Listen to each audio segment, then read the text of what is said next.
Friends, आज हम लोग अलैंगिक जनन की उन कुछ विधियों के बारे में जानेंगे जो ज्यादा इंपॉर्टेंट है और जिनसे क्वेश्चन अक्सर क्वेश्चन एग्जाम में आते हैं।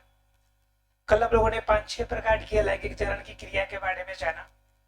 उसके बाद एक ज्यादा इंपॉर्टेंट जो सबसे ज्यादा क्वेश्चन एग्जाम में जिससे उठते हैं वो है आपका कायिक प्रवर्धन।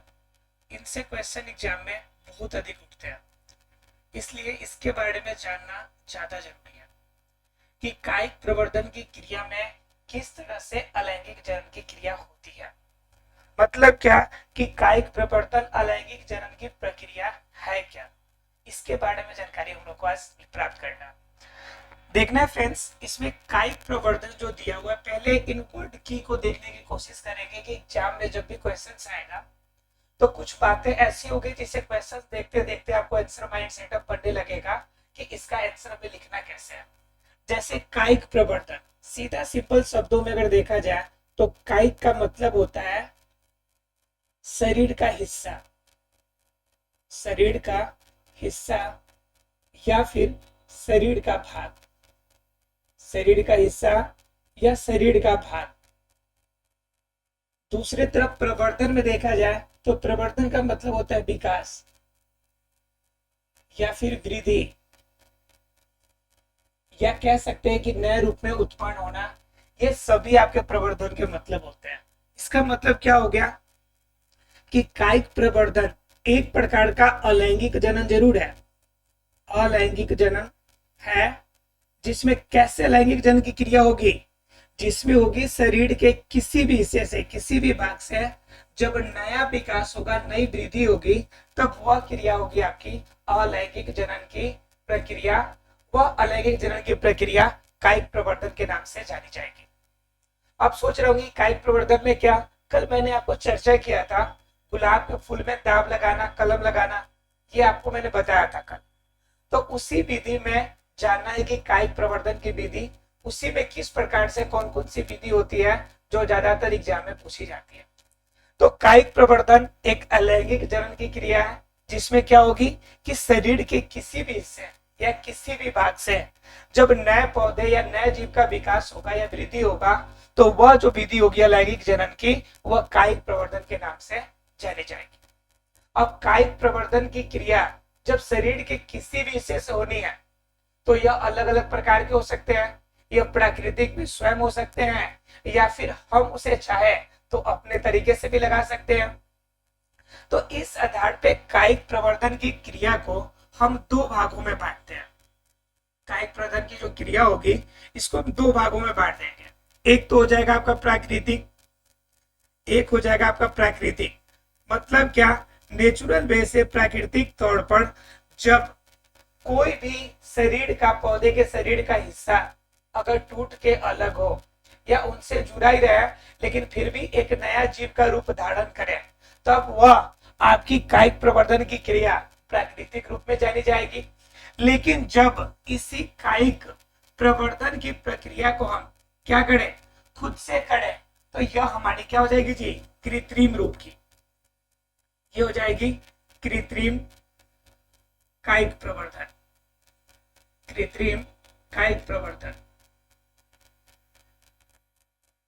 अब क्या है कि दो तरह की विधि हो गई कि प्राकृतिक और कृत्रिम कायिक प्रवर्धन। अब इसमें भी क्या होती है कि जो प्राकृतिक तौर पे होगी तो प्राकृतिक तौर पे भी आपका अलग अलग तरीके का होगा। प्राकृतिक तौर पे भी एक तरह के तो होते नहीं है। इसके अंदर एक होगा जो कि आपका जमीन के अंदर, अब कायिक प्राकृतिक रूप में देख लीजिए कि इसके अंदर कौन कौन से हो सकते हैं। कि इसके अंदर क्या हो सकता है कि जो जड़ें है हमारी, वो जड़ नीचे की तरफ वृद्धि करे और नीचे की तरफ वृद्धि करके अलग अलग जीव का रूप धारण कर ले। जैसे आपने देखा होगा कंद, ठीक है, इसके अलावा शकरकंद, शकरकंद। तो ये क्या होते हैं कि जड़ के अंदर जाएंगे और अंदर जाके एक नया रूप धारण कर लेंगे इनके बल्ब से। जैसे आपने देखा होगा कि आलू है, तो आलू का क्या होता है कि आलू का कोई भी हिस्सा बल्ब निकलता है उसमें। जैसे ये आलू है तो इस आलू में छोटे छोटे बल्ब निकलते हैं, ये धरती के अंदर होता है लेकिन ये बल्ब निकलते हैं और इन बल्ब को हम काट कर क्या करते हैं, किसी भी जगह पे लगा देंगे टुकड़ा, तो इससे एक नया पौधा तैयार हो जाएगा, इससे नया पौधा बन जाएगा। तो ये क्या होगा जी, जड़ के भूस्तरीय, अर्थात क्या, भूमि के आंतरिक भाग में, भूमि के आंतरिक भाग में यह वृद्धि होगी, और इसके आधार पर क्या होगा कि आपका यह कायिक प्रवर्धन होगा। यह भी एक प्रकार की कायिक प्रवर्धन है, लेकिन ये क्या होगा, जमीन के अंदर होगा। एक होता है आपका भूस्तरीय, एक होता है आपका भूस्तरीय जो जमीन के स्तर पे रहेगा, भूस्तरीय यह जमीन के ऊपर रहेगा। जमीन के ऊपर का मतलब क्या, यह जमीन के जो जड़ होगी, जड़ के नीचे की तरफ नहीं बल्कि धरातल के समांतर जाएगी। जैसे आपने देखा होगा जो बरगद का पेड़ होता है, बरगद की पेड़ की जो जड़ें होती है वह समांतर रूप में साइड साइड में जाकर नए पौधे के रूप धारण कर सकती है। तो यहाँ पे जब जड़ें एकदम भूमि के स्तर में समान रूप से अगर चले समांतर रूप में, तो उससे भी नए जड़ें निकल सकती है। या फिर और क्या हो सकता है जी, कि पौधे के जड़ से हम निकालकर, पौधे को हम क्या करें, जड़ निकालें और एक जगह से निकालकर दूसरे जगह ले जाए, अर्थात कि प्रत्यारोपण कर दे हम। जिस तरह से आपने देखा होगा क्या, प्रत्यारोपण हो जाए, यानी एक जड़ को निकाल कर दूसरे जगह जड़ जाए, तो वो आपका प्रत्यारोपण हो गया, यानी जड़ के माध्यम से हो जाएगा। या फिर क्या हो सकता है कि कोई तना हो, ध्यान दीजिएगा, कोई तना हो और यह तना किसी भी रूप में धरती में सट जाए और वहां से एक नया पौधा का रूप धारण कर ले, तो ये हो सकता है। या फिर क्या हो सकता है कि कोई पत्तियां हो, कोई पत्ती हो और धरती पर गिरे और उस पत्ती से नया पौधा तैयार हो जाए, तो इससे भी क्या हो जाएगा, यह भी आपका कायिक प्रवर्धन के प्राकृतिक विधि हो जाएंगे। मतलब क्या, कायिक प्रवर्धन में प्राकृतिक तौर पर भी अलग अलग तरीकों से नए जीवों की उत्पत्ति होने की विधि होती है, अलग अलग तौर पे नए पौधे तैयार होते हैं। और तो ये होंगे आपके प्राकृतिक विधि, और कुछ होते हैं जो कृत्रिम विधि में यूज करते हैं हम। जैसे कृत्रिम विधि में हम लोग क्या यूज करते हैं, जैसे हम कलम लगाते हैं, कलम लगाते हैं। कलम लगाने का मतलब क्या होता है कि आपने देखा होगा कि आम का या फिर किसी चीज का पौधा आप खरीदने के लिए जाते हैं, तो देखते होंगे छोटे छोटे पौधे देते हैं आपको, और उन पौधों को आप लाके लगाते हैं, बड़ा सा पौधा बन जाता है। तो यह जो पौधे लगाते हैं उस सब लोग कहते हैं कलम लगाना। इसके अलावा एक ही पौधे में उसकी किसी तने वाले भाग में उसमें मिट्टी का लेप लगा के और उसमें क्या करा, एक जड़ को उत्पन्न करना जिससे नया पौधा बनाया जा सके, तो वो आपका दाब लगाना हो गया। तो ये विधि हो गया। ये भी आपके क्या हो गया जी, कृत्रिम तरीके से कायिक प्रवर्धन का विधि हो गया। इसके अतिरिक्त एक और विधि है जो सबसे ज्यादा आपका इंपोर्टेंट हो जाती है। ये तो हमने दो जाना, प्राकृतिक और कृत्रिम तरीके से। प्राकृतिक में क्या होगा कि शरीर का कोई सा ऑटोमेटिकली प्राकृतिक रूप से गिरे और उनसे एक नया जीव, एक नया पौधा तैयार हो, तो ये प्राकृतिक विधि हो गई। और कृत्रिम, जब इसी प्रवर्धन को, इसी अलैंगिक जनन की क्रिया को जब हम अपने तरीके से खुद के माध्यम से जब इसे करें, तो यह विधि जो होगी कृत्रिम कायिक प्रवर्धन की विधि होगी। ठीक है। इसके अलावा एक और विधि है जिसे हम लोग टिश्यू कल्चर के नाम से जानते हैं, जिसे हम लोग टिश्यू कल्चर के नाम से जानते हैं। अब टिश्यू कल्चर वाला मैटर में क्या होता है इसमें, तो इसके अंदर टिश्यू, टिश्यू का मतलब होता है कि उत्तक, एक उत्तक को हम एक मीडियम में डालते हैं। अब मीडियम का मतलब क्या हो गया, एक ऐसे जगह पे डालते हैं जहां पर हमने पहले से जितने भी पोषक तत्व एक पौधे को वृद्धि और विकास के लिए जरूरी पड़ती है, उन सभी पोषक तत्वों का हमने एक घोल तैयार किया। अब उस घोल में हम क्या करेंगे, पूरी तना को या जड़ को या पत्ती के किसी भाग को नहीं लेंगे, बल्कि सिर्फ उसके उत्तक विशेष को लेकर हम इसमें डालेंगे। और यहाँ पर पहले से हमें वो सारे पोषक तत्व अवेलेबल है। वो सारे पोषक तत्व, जो पोषक तत्व मुख्य रूप से दो प्रकार के होते हैं, आपने पढ़ा होगा। एक होता है सूक्ष्म मात्रिक, जिसकी मात्रा पौधों को कम मात्रा में जरूरत होती है, और एक होता है बृहत मात्रिक, जिसे इंग्लिश में कहते हैं माइक्रो और मैक्रो। बृहत मात्रिक अब क्या होता है कि यह दोनों आपके पोषक तत्व जो होंगे, जो कि पौधे की वृद्धि और विकास के लिए जरूरी है, इनका घोल हमने तैयार करके रखा हुआ है। और यह जो हमने एक पौधे से उत्तक निकाला, इस उत्तक को ले जाकर हम कहाँ रखेंगे, इस पोषक तत्व वाले घोल में। अब पोषक तत्व वाले घोल में हमने रख दिया तो क्या हो जाएगा, पोषक तत्व वाला जैसे घोल होगा उसके अंदर रखने के बाद यह उत्तक धीरे धीरे वृद्धि करना शुरू करेगा और विकास जब धीरे धीरे ज्यादा करेगा, जब ऐसा हो जाएगा कि वह स्वतंत्र रूप से भी अपना वृद्धि विकास कर सके, तो फिर उस उत्तक से बना हुआ जो वृद्धि किया हुआ जो भाग होगा, जो एक पौधा का स्वरूप होगा, इससे हम निकालकर किसी अन्य जगह जमीन में इसे ले जाकर लगा देंगे और इनसे हमें क्या हो जाएगा, एक नया पौधा हमें प्राप्त हो जाएगा। तो यह जो विधि होगी इसके अंदर भी एक तरह का कायिक प्रवर्धन ही है, लेकिन ये क्या आपका सूक्ष्म आपका तरीके से किया गया प्रवर्धन है, जो कि आपके जनरली टिश्यू कल्चर में डालकर इसे बनाया जाता है। अब इसमें क्या होगा कि ध्यान रखना है कि उत्तक का कोई हिस्सा लेंगे और इसमें पोषक तत्वों का घोल अनिवार्य है, क्योंकि पोषक तत्व जब तक इससे नहीं मिलेगा तब तक ये वृद्धि विकास नहीं करेगा। क्योंकि हमने क्या किया था, कायिक प्रवर्धन जहां पर भी किया था हमने हर जगह पर सामान्य रूप से देखा था, मिट्टी का उपयोग किया था, क्योंकि मिट्टी से आपका 16 पोषक तत्वों में से लगभग 12 से 14 पोषक तत्व सिर्फ मिट्टी से प्राप्त हो जाते हैं और बाकी जो बच जाते हैं वो जल और वायु से प्राप्त होते हैं। तो हमने जब मिट्टी का लेप लगा दिया और उस पर हमने पानी की मात्रा दे दी, तो एक पौधे को वृद्धि और विकास के लिए जितना पोषक तत्व चाहिए वो सारा कुछ तो अवेलेबल हो गया। लेकिन जब हम सिर्फ एक उत्तक को निकालेंगे तो एक उत्तक को हम डायरेक्ट मिट्टी में तो डाल नहीं सकते हैं, क्योंकि मिट्टी में एक उत्तक से एक नया पौधा तो तैयार होगा नहीं। इसलिए इस उत्तक को हम क्या करेंगे, एक ऐसे घोल में डालेंगे जिसके अंदर क्या होगा, हमारे पास पोषक तत्व पहले से अवेलेबल होंगे और वो पोषक दोनों तरह के होंगे, सूक्ष्म मात्रिक जिनकी मात्रा हमें कम चाहिए, जैसे जिंक हो गया तो जिंक की मात्रा पौधे के लिए कम चाहिए, और आपका बृहत मात्रिक जैसे नाइट्रोजन हो गया, फास्फोरस हो गया, इनकी मात्रा ज्यादा चाहिए, तो इनकी मात्रा भी इसमें होनी चाहिए, जिसके बाद यह पौधा विकास करेगा और विकास करने के बाद यहाँ पर ले जाकर हम इसे नए पौधे के रूप में बना देंगे, जिसे हम लोग क्या करेंगे, यह भी एक प्रकार की अलैंगिक जनन की क्रिया के अंतर्गत ही आएगी। ऐसा फ्रेंड्स, अलैंगिक जनन की इन विधि को भी आप समझ पाए होंगे, अर्थात कि कायिक प्रवर्धन की विधि में प्राकृतिक और कृत्रिम हो गए।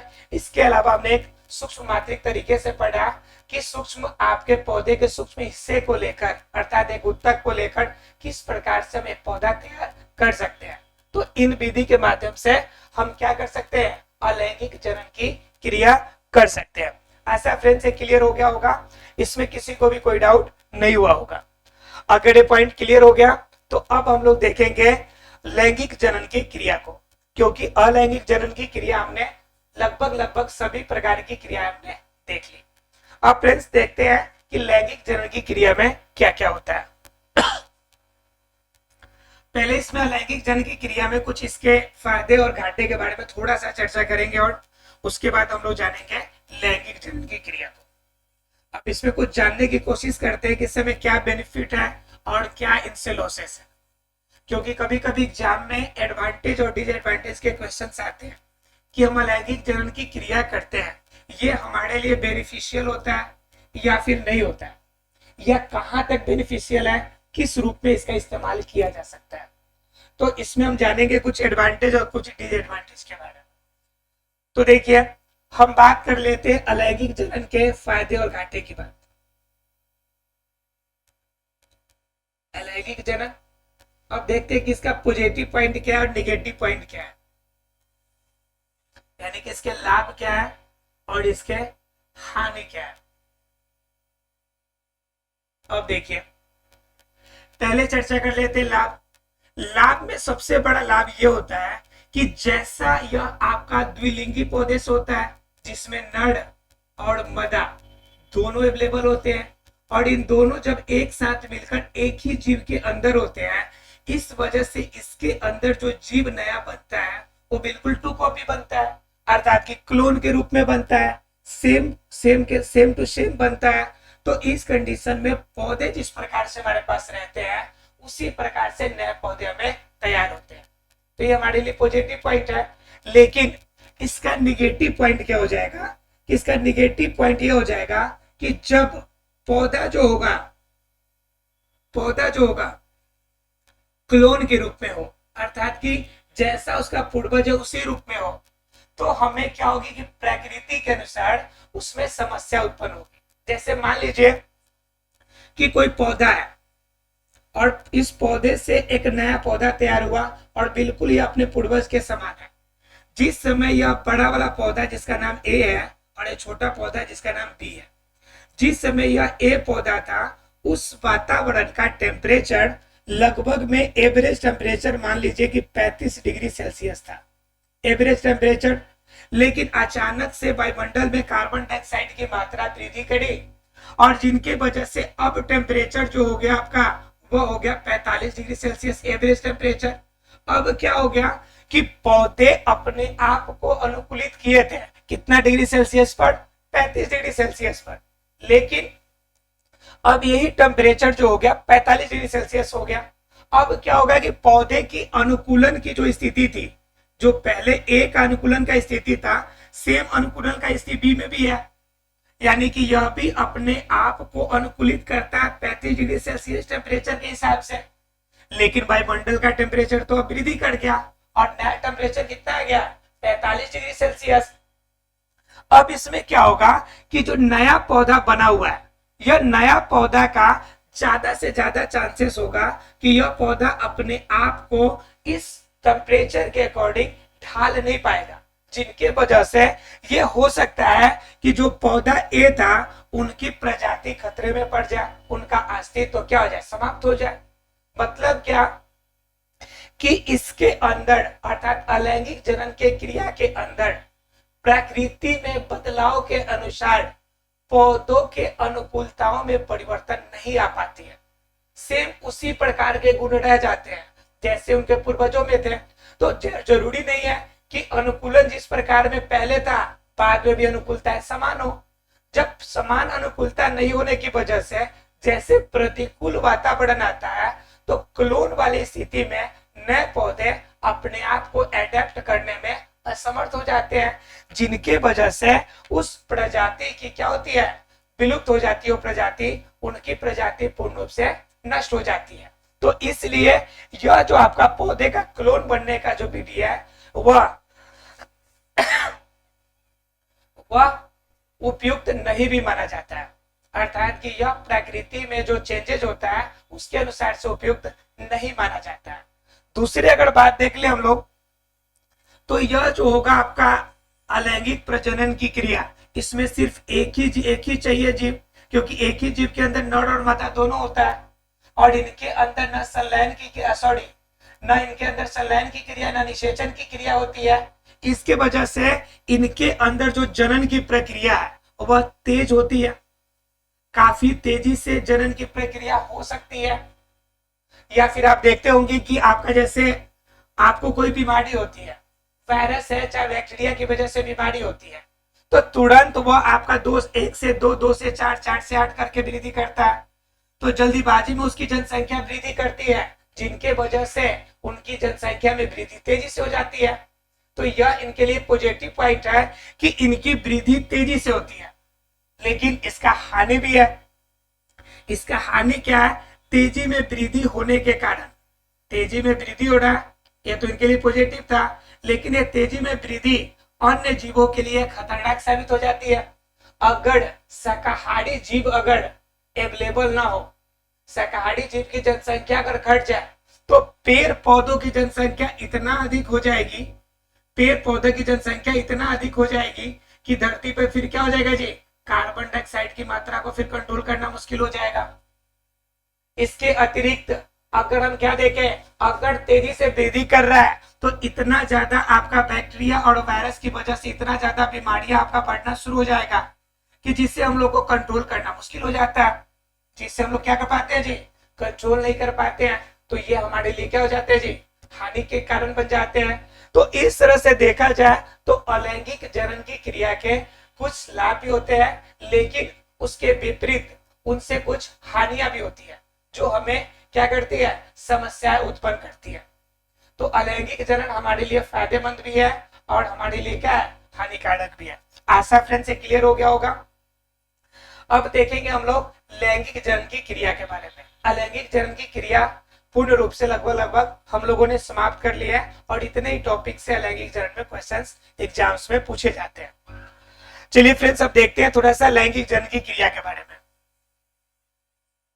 लैंगिक जनन की क्रिया हमने बताया था आपको, जिस दिन हमने क्लास स्टार्टअप किया था आपको बताया था कि लैंगिक जनन की क्रिया क्या है। लैंगिक जनन की क्रिया में हमने आपको बताया था मुख्य रूप से कि लैंगिक जनन की क्रिया वैसी क्रिया है जिसके अंतर्गत मुख्य रूप से दो आपके जीवों की आवश्यकता पड़ती है। एक तो जीव होना चाहिए नर और दूसरा जीव होना चाहिए मादा। मतलब क्या, एक मेल और दूसरा होना चाहिए एक फीमेल। बिना नर और मादा अर्थात कि बिना एक लिंगी जीवों के जनन की क्रिया नहीं हो पाएगी, क्योंकि इनके अंदर संलयन की क्रिया होती है। तो इनके लिए क्या चाहिए, हमें एक लिंगी जीव चाहिए। कैसा जीव चाहिए, एक लिंगी जीव। एक लिंगी जीव चाहिए। तो एक लिंगी जीव में क्या होगा, नर अलग और मादा अलग होंगे। अब नर और मादा अलग होंगे तो इनमें जनन की क्रिया होगी कैसे। तो नर के अंदर हम लोग जानते हैं कि किसी भी जीव की जब उत्पत्ति होती है तो किस फॉर्म में होती है, सबसे पहले सबसे जो छोटी इकाई है किसी भी जीव की वो होती है कोशिका। अब कोशिका एक ही तरह के कार्य करने वाले जब कोशिकाओं का जब समूह बनता है तो वह उत्तक का रूप धारण करता है, वो बनाता है उत्तक। और फिर जब एक ही तरह के कार्य करने वाले या एक ही आकार आकृति के जब उत्तक मिलते हैं या एक ही तरह के उत्पत्ति करने वाले उत्तक के जो समूह होते हैं वह मिलकर बनाते हैं अंग। और क्या होते हैं, जब विभिन्न प्रकार के अंग किसी एक उद्देश्य के लिए जब कार्य करते हैं तो वह अंगों का समूह जब मिलता है तो वह तैयार करता है अंग तंत्र। और जब यह अंग तंत्र आपका सम्मिलित रूप से विभिन्न प्रकार के अंग तंत्र मिलकर एक बड़ी सिस्टम को चलाने का काम करते हैं, तब हमारा कंप्लीट एक जीव शरीर तैयार हमारा हो जाता है। जैसे एग्जांपल में देखिए, कोशिका आपके शरीर के अंदर जैसे न्यूरॉन है, न्यूरॉन एक प्रकार की कोशिका है जो आपके अंदर मैसेंजर का काम करती है, सूचना ले आने का काम करती है। उसके बाद यह न्यूरॉन है, इस न्यूरॉन की आपकी जो कोशिकाएं हैं जब एक साथ जब मिलेंगे तो फिर उत्तक का रूप धारण करेगा। जैसे आपके शरीर के अंदर बहुत सारे विभिन्न प्रकार के उत्तक है, जैसे आपका रक्त हो गया, रक्त भी एक प्रकार का उत्तक है, यह संयोजी उत्तक है। या फिर आपके अंदर अस्थि हो गया, यह भी एक प्रकार का उत्तक है। या फिर आपके अंदर पेशिया हो गया यानी मांसपेशियां बड़ा हो गई, यह भी एक प्रकार का उत्तक है, पेशी उत्तक। या फिर यह न्यूरॉन को मिलकर यह बनाएगा आपका तंत्रिका उत्तक बनाएगा। तो ये सभी क्या हो गए, उत्तक हो गए। अब क्या होगा कि इन्हीं उत्तकों के जब समूह बनेगा तो क्या बन जाएगा, अंग बन जाएगा। जैसे आपका हाथ है, हाथ एक प्रकार का अंग है। अब देखिए इसके अंदर क्या क्या शामिल है, एक तो बाहर आपका स्किन है तो यह एक प्रकार का उत्तक है, इसके अंदर एपिथेलियम शामिल है, एपिथेलियम उत्तक यानी कि स्किन के लिए। फिर क्या है जी, आपके अंदर इसके अंदर हड्डी भी है तो यह अस्थि हो गया आपका, यह अस्थि उत्तक शामिल हो गया इसके अंदर। इसके अंदर नसों में खून दौड़ते हैं यानी कि रक्त दौड़ते हैं तो खून भी एक प्रकार का उत्तक हो गया। इस तरह के बहुत सारे जब उत्तक एक साथ मिलेंगे तो यह सब कुछ मिलाकर आपका क्या बनाएगा, एक अंग बना रहा है आपका हाथ आपका क्या हो गया, अंग हो गया। अब उसी प्रकार से बहुत सारे अंग जब एक पर्पस के लिए काम करेंगे तो वह अंग तंत्र बनाएंगे। जैसे आपके शरीर के अंदर का पाचन तंत्र, आपके शरीर का पाचन तंत्र, तो पाचन तंत्र एक प्रकार का अंग तंत्र है। इसमें क्या क्या शामिल है, मुंह शामिल है आपका जिससे भोजन ग्रहण करते हैं आप। उसके बाद ग्रसनी शामिल है जहां से भोजन अंदर जाती है। फिर ग्रास नली शामिल है। फिर उसके नीचे जाने के बाद वो अमाशय में जाती है, अमाशय हो गया। छोटी आंत हो गई, बड़ी आंत हो गई। तो ये सभी भाग जब एक साथ जब मिल गया तो मिलने के बाद यह अंग तंत्र बनाया पाचन तंत्र। तो पाचन तंत्र एक प्रकार का अंग तंत्र हो गया। और फिर क्या हो गया कि यह अंग तंत्र जब एक साथ एक समूह बनाएगा तब यह बनाएगा आपका पूरा क्या शरीर, यानी कि पूरे बॉडी का निर्माण करेगा।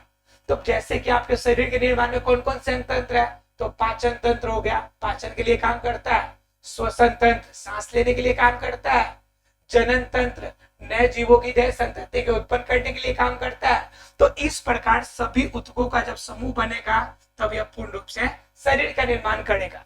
तो यहां पर भी जो आपका नड़ है और जो मदा है, यह दोनों के अंदर भी एक नए जीव की उत्पत्ति करने के लिए पहले इनके अंदर भी एक जनन कोशिका उत्पन्न होती है। क्या उत्पन्न होती है बाबू? जनन कोशिका। और यह जो जनन कोशिका है इसे हम लोग युग्मक के नाम से जानते हैं। एक जनन कोशिका कहां निकलेगी? आपका नड़ के अंदर।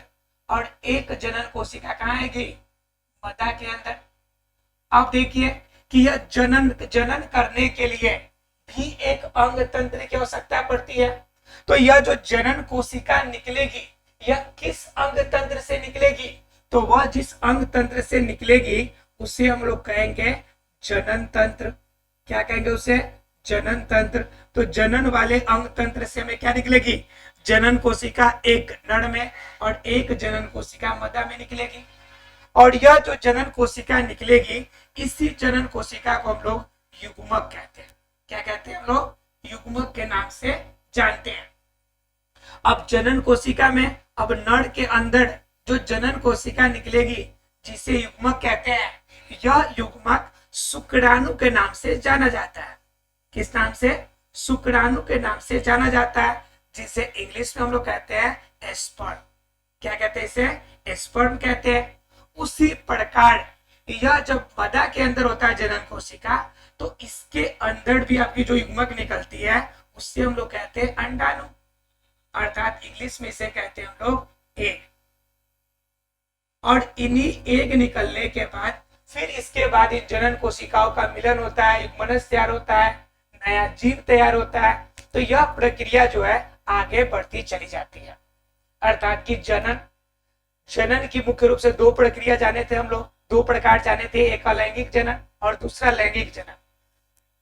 उसमें हमने जाना था कि एक ही जीव चाहिए जिसमें नर और मदा एक साथ, और लैंगिक जनन यहाँ पे जानने हम लोग नर और मदा एक लिंगी रूप में प्राप्त हो। इसके अंदर जनन तंत्र होगा और जनन तंत्र से जनन कोशिका बनेगी और इन जनन कोशिका के रूप में नर से शुक्राणु और मदा से अंडाणु प्राप्त होंगे। और यह जो शुक्राणु और अंडाणु है इसे हम लोग युग्मक के नाम से जानते हैं, इंग्लिश में इसे कहते हैं गैमेट। ठीक है, तो यह शुक्राणु और अंडाणु बनेंगे। फिर इसके बाद जो होगा अंडाणु और शुक्राणु भी मिलेंगे और यह क्रिया कहलाएगी जब शुक्राणु और अंडाणु एक साथ एक ही जगह पर जब मिलेंगे, शुक्राणु और अंडाणु, तो एक नई कोशिका बनाएगी और इस नई कोशिका को हम लोग क्या जानेंगे? युग्मनज कहेंगे। इसे क्या कहेंगे?